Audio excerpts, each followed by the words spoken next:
مرحبا کلیکشن، ایک ہی چھت کے نیچے فیشن کا سارا سامان۔ مرحبا کلیکشن میں عمدہ کوالٹی کے کپڑوں کے علاوہ شوز، لیڈیز فینسی چپل، جینٹس چپل اینڈ ہوزیر آئٹمس وغیرہ بھی ملیں گے۔ ہمارا پتہ یاد رکھیں، جمہور ہائی اسکول مین روڈ، زیتون حجین مسجد کے پاس، مالدہ چوک، مالیگاؤں۔ بسم اللہ الرحمن الرحیم۔ الحمدللہ رب العالمین، والصلاة والسلام على سید المرسلین وعلى آلہ واصحابہ اجمعین۔ اما بعد فقد قال النبی صلی اللہ علیہ وسلم۔ آج کی اس مجلس کے صدر محترم حضرات علماء کرام، بزرگان محترم، عزیز طلباء اور طالبات اور ان کے معلمین اور معلمات، پچھلے سال یہاں منعقد ہونے والے تدریب المعلمین کی مجلس میں شریک ہوا تھا، اور پہلی مرتبہ میرے علم میں یہ بات آئی کہ جمعیت علماء مالیگاؤں کا دینی تعلیمی بورڈ کتنا متحرک ہے اور وہ کتنا بڑا کام کر رہا ہے۔ اس وقت میں نے محترم جمالی صاحب سے یہ درخواست کی تھی کہ آپ دینی تعلیمی بورڈ کے ماتحت جتنے مکاتب چلا رہے ہیں ان کی تفصیلات سے جمعیت علماء مہاراشٹر کو بھی آگاہ کر دیجیے۔ ہم چاہتے ہیں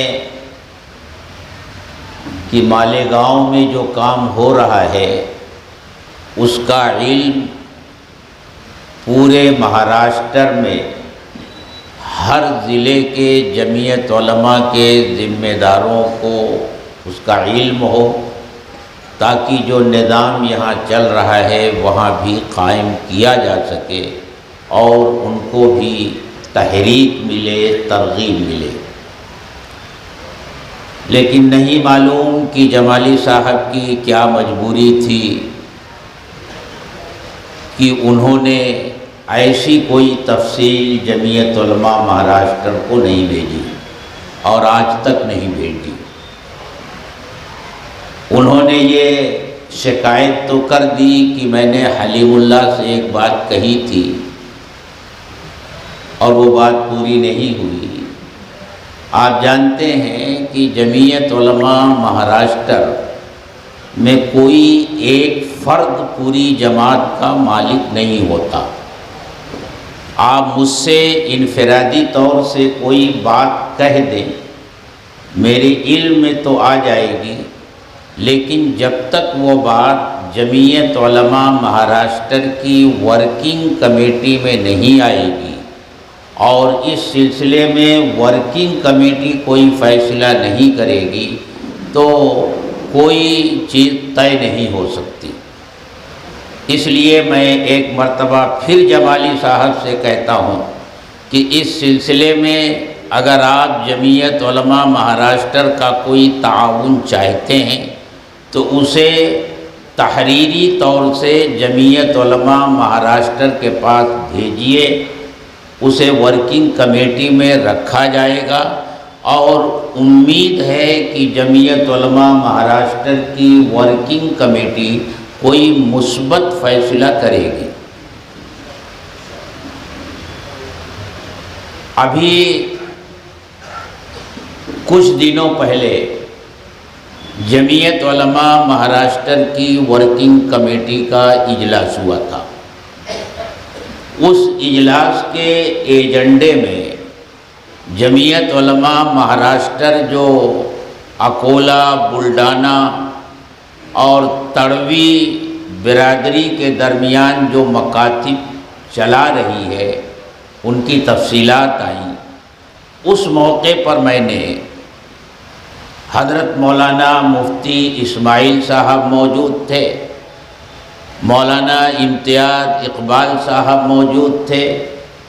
میں نے یہ بات رکھی کہ آپ کے ہاں اتنا بڑا کام ہو رہا ہے تو ہم یہ چاہتے ہیں کہ آپ ایک پروگرام منعقد کریں اور ان مکاتب میں پڑھنے والے طلباء کا تعلیمی مظاہرہ ہو، وہ طلباء بلائے جائیں، ان کے سرپرست بلائے جائیں، تاکہ اس سے لوگوں کو معلوم ہو کہ جمعیت علماء مالیگاؤں کتنا بڑا کام کر رہی ہے، اور اس سے دوسرے اضلاع کے ذمہ داروں کو بھی ترغیب ملے، ان کا حوصلہ بڑھے۔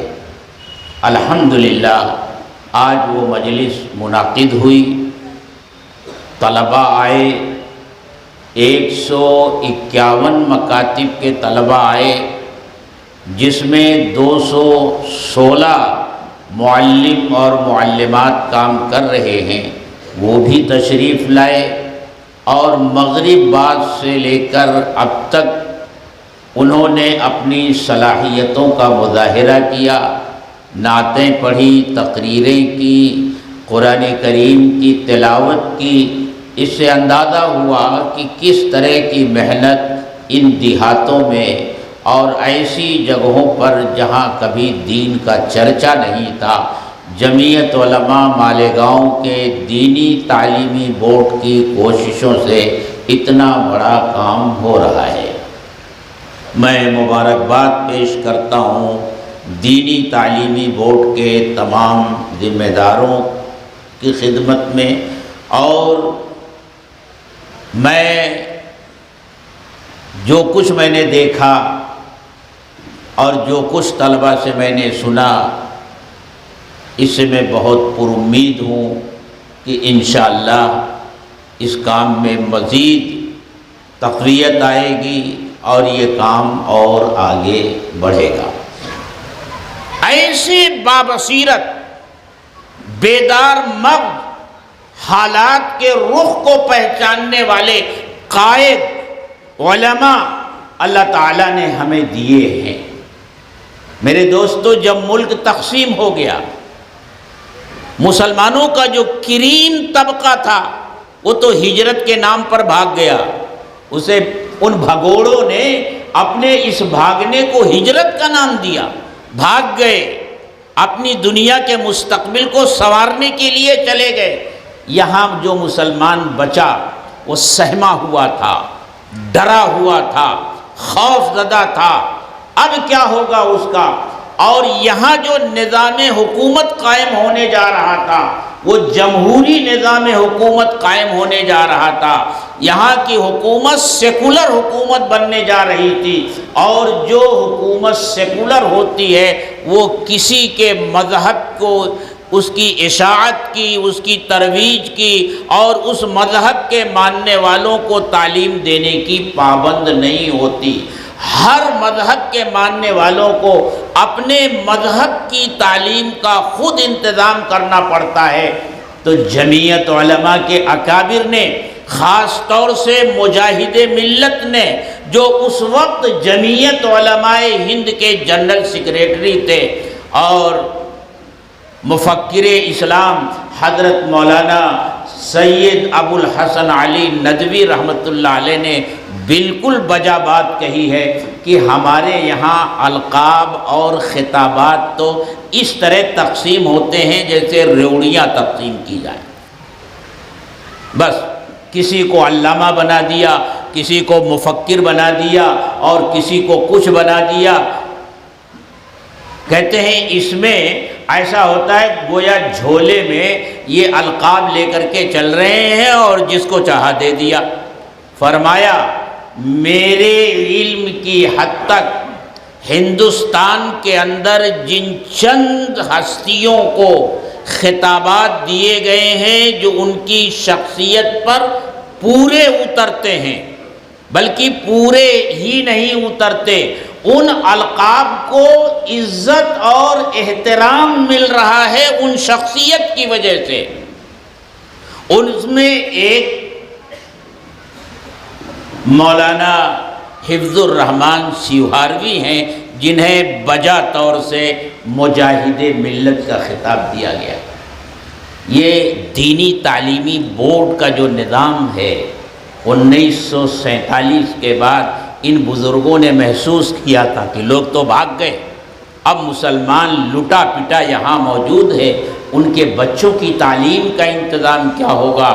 پورے ملک میں کانفرنسیں کی، احمد آباد میں کانفرنس کی، کلکتہ میں کانفرنس کی، رائے پور میں کانفرنس کی، اور آخر میں آ کر بمبئی میں مشترکہ پلیٹ فارم، یعنی جس میں ملت اسلامیہ کے ہر طبقے کی نمائندگی تھی، یہاں تک کہ اس میں شیعہ بھی تھے، اس میں بوہرا بھی تھے، اس میں خوجہ بھی تھے، سب کی موجودگی میں یہ فیصلہ ہوا کہ پورے ملک میں مکاتب دینیہ کا جال بچھایا جائے، اور اس کے لیے جمعیت علماء کے اس وقت کے اہم ذمہ دار مولانا محمد میاں دیوبندی رحمۃ اللہ علیہ کو یہ ذمہ داری دی گئی کہ آپ اس کے لیے نصاب تیار کریں۔ مولانا محمد میاں صاحب نے دینی تعلیمی رسالہ کے نام سے 12 رسالے لکھے، آج بھی وہ موجود ہیں۔ یہ جمعیت علماء کا نظام ہے، یہ چلتا رہا، لیکن پھر جب مدرسوں کی بہتات ہو گئی اور مدرسے چپے چپے میں قائم ہو گئے، تو جو لوگ مکاتب کا نظام چلا رہے تھے ان کے اندر بھی تھوڑی کمزوری آئی، اور وہ یہ سمجھ گئے کہ اب تو مدارس کام کر رہے ہیں، اب مکاتب کی اتنی زیادہ ضرورت نہیں رہی۔ لیکن حقیقت یہ ہے میرے دوستو کہ مکاتب کی ضرورت پہلے دن بھی تھی، آج بھی ہے، اور آئندہ بھی رہے گی۔ اور اس وقت جو حالات بدل رہے ہیں اور پھر نئی تعلیمی پالیسی بن چکی ہے جو 2030 تک مکمل طور سے ملک میں نافذ ہو جائے گی، جس میں اس تعلیمی پالیسی کا بھگوا کرن ہو چکا ہے۔ ایک مذہب کے رنگ میں اس تعلیمی نظام کو رنگ دیا گیا ہے۔ یقین جانیے تجربے کار لوگوں کا کہنا ہے کہ اگر ہم نے اپنے بچوں کی دینی تعلیم اور اسلامی تربیت کا انتظام نہیں کیا اور اس کے بغیر اس نئی آنے والی تعلیمی پالیسی کے انہیں حوالے کر دیا، تو یہ بچے 20 سال کے بعد جو ہمارے سامنے آئیں گے، کہنے کو تو وہ عبد الرحمن ہوں گے، عبداللہ ہوں گے، لیکن ذہنی طور سے اور فکری طور سے وہ ان کا اعتماد اور ان کا یقین اسلام کے اوپر سے اٹھ چکا ہوگا۔ اس لیے اس وقت ہمارے بزرگوں کے دلوں کی ایک آواز ہے، ایک تو یہ کہ مکاتب دینیہ کا پورا جال پورے ملک میں پھیلاؤ، جس بستی میں چند گھر مسلمانوں کے ہیں وہاں بھی مکاتب قائم کرو، پورا جال پھیلا دو۔ اور وہ کہتے ہیں دیکھو ابھی یہ جو بچے کہہ رہے تھے نا بھئی رزق کون دیتا ہے، تو دوسرا جواب دے رہا تھا هو الرزاق، اللہ رزق دیتا ہے۔ پیدا کون کرتا ہے، وہ کہہ رہا تھا هو الخالق، اللہ پیدا کرنے والا ہے۔ یہ چھوٹی چھوٹی باتیں آج جو ان معصوم بچوں کے ذہنوں میں ڈالی جا رہی ہیں، آپ انہیں معمولی مت سمجھیے، یہ معمولی نہیں ہیں، یہ وہ پتھر کی لکیریں ہیں جو ان بچوں کے سادہ ذہن پر نقش کی جا رہی ہیں۔ آج اگر ان کے ذہن میں یہ بٹھا دیا گیا رزق دینے والا اللہ ہے، مالک اللہ ہے، خالق اللہ ہے، پیدا کرنے والا اللہ ہے، عزت دینے والا اللہ ہے، ذلت دینے والا اللہ ہے، قادر مطلق اللہ ہے، اس کی قدرت کے سامنے کسی کی قدرت اور طاقت نہیں، تو یہ چیز اگر ان ذہنوں میں بیٹھ گئی تو انشاءاللہ دنیا کی کوئی طاقت ان کے دل و دماغ سے اللہ کی عظمت کو کھرچ نہیں سکتی، وہ عظمت ان کے دلوں میں باقی رہے گی۔ تو یہ بڑا کام ہو رہا ہے مکاتب میں، معمولی مت سمجھیے۔ ہم لوگ یہ سمجھتے ہیں کہ کسی مدرسے میں 150 بچے حافظ قرآن ہو گئے، بہت بڑا کام ہو گیا۔ جہاں دور حدیث کی تعلیم ہو رہی ہے وہاں بچے فارغ ہوئے، بڑا کام ہو رہا ہے۔ بنیادی کام تو ان مکتبوں میں ہو رہا ہے، کیونکہ جو عبارت علم کی اٹھائی جاتی ہے، ایک عالم فارغ ہوتا ہے اور اس کے سر پر دستار باندھی جاتی ہے، اس کی بنیاد کہاں پڑتی ہے؟ انہی مکتبوں میں پڑتی ہے۔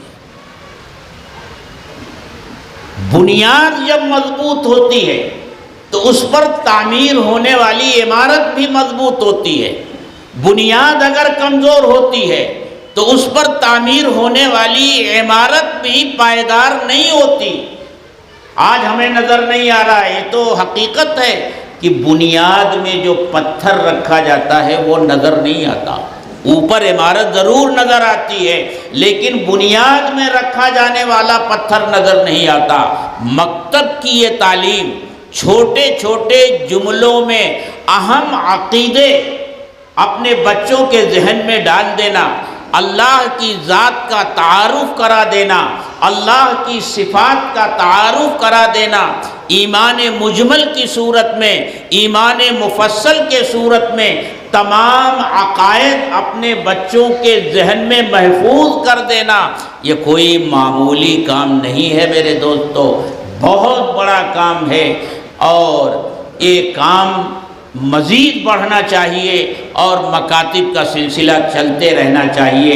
میں نے ایک حدیث پڑھی ہے، لا یزال من امتی امت قائمۃ بامر اللہ، میری امت میں ہمیشہ ایک ایسی جماعت باقی رہے گی جو حق پر قائم رہے گی۔ لا یضرهم من خذلهم ولا من خالفهم، جو لوگ ان کے تعاون سے اپنا ہاتھ کھینچ لیں گے یا جو لوگ ان کی مخالفت کریں گے تو تعاون سے ہاتھ کھینچ لینا اور ان کی مخالفت کرنے سے ان کو کوئی نقصان نہیں ہوگا۔ ہمارے ملک میں ہمیشہ یہ جماعت موجود رہی ہے اور انشاءاللہ ہمارے ملک میں یہ جماعت موجود رہے گی، بس شرط یہ ہے کہ ہم ان کی آواز پر لبیک کہنے والے بن جائیں۔ دو پیغام ہے ہمارے بزرگوں کا، مکاتب کا جال پھیلا دو، کوئی بچہ ایسا نہ رہے جس نے قرآن نہ پڑھا ہو، قرآن نہ سیکھا ہو اور اسلام کے بنیادی عقائد اسے نہ سکھا دیے گئے ہوں، اس کے دل و دماغ پر اللہ کی عظمت نقش نہ کر دی گئی ہو، اللہ اور اس کے رسول کی محبت اس کے دل و دماغ میں گھول کر پلا نہ دی گئی ہو، کوئی بچہ ایسا نہ بچنے پائے۔ اور یہ کام مکتب کے ذریعے، اور سب سے بڑا مکتب تو میرے دوستوں ماں کی گود ہوتی ہے، وہاں سے یہ کام ہو سکتا ہے۔ دوسرا پیغام یہ ہے کہ اے مسلمانوں، جس طرح تم نے مدارس اور مکاتب کا جال پورے ملک میں بچھایا ہے اور اپنی محنت کی کمائی اس پر خرچ کرتے ہو، حکومت کے تعاون کے منتظر نہیں رہتے ہو اور اتنا خرچ کرتے ہو کہ دنیا میں بہت ساری چھوٹی چھوٹی حکومتیں ایسی ہیں جن کا بجٹ اتنا نہیں ہوتا جتنا بجٹ ہندوستان میں پھیلے ہوئے مدارس دینیہ اور مکاتب دینیہ کا ہوتا ہے، اور مسلمان اسے اپنی جیب سے پورا کر سکتا۔ کیا مسلمان اسکول قائم نہیں کر سکتا؟ اپنے دم پر اسکول نہیں چلا سکتا؟ ہر میڈیم کا اسکول مسلمان قائم کر سکتا ہے۔ انگلش میڈیم کا اسکول جہاں معیاری تعلیم ہوتی ہو کوئی مشکل نہیں ہے، اللہ نے ذرائع اور وسائل اتنے مسلمانوں کو دیے ہیں، پھر اپنے بچے کے ایمان اور بچی کے ایمان کو خطرے میں ڈال کر مشنری اسکولوں کے حوالے کیوں کرتے ہو؟ اسی لیے نا کہ وہاں انگلش میں تعلیم ہوتی ہے۔ کیا انگلش میڈیم کے اسکول قائم نہیں کر سکتے؟ یہ فیصلہ کرو کہ ہمارے اپنے اسکول ہوں گے، ہمارے اپنے کالج ہوں گے، ہم یونیورسٹیاں بھی اس ملک میں بنائیں گے اور اپنے بلبوتے پر اس کے نظام کو چلائیں گے، مخلوط نظام تعلیم سے اپنے بچوں کو بچائیں گے۔ مخلوط نظام تعلیم کا نتیجہ ہمارے سامنے اب تو بکثرت آنے لگا ہے کہ ہماری بچیاں غیر مسلم بچوں کے ساتھ جا رہی ہیں۔ میرے دوستو، اس وقت ملک کے یہ حالات ہیں۔ یہ دو پیغام ہمارے بزرگوں کا ہے جو میں آپ کو دے کر جا رہا ہوں۔ اللہ تعالی ہم سب کو عمل کی توفیق بخشے۔ وقت زیادہ ہو گیا ہے، میں نے بھی کچھ زیادہ وقت آپ سے لے لیا، بات لمبی ہو گئی، مختصر مجھے کرنی تھی۔ آخر میں پھر مبارکباد دیتا ہوں اپنے ان ساتھیوں کو جو دینی تعلیمی بورڈ کا نظام یہاں سنبھالے ہوئے ہیں، اور ان سے ایک درخواست کرتا ہوں کہ ایک ٹیم کی طرح کام کریں، مل جل کر کام کریں، اور ایک ٹیم کی طرح کام کریں گے تو انشاءاللہ اس میں طاقت بھی آئے گی، قوت بھی آئے گی، اور کسی طرح کے مسائل بھی کھڑے نہیں ہوں گے۔ وآخر دعوانا ان الحمد للہ رب العالمین۔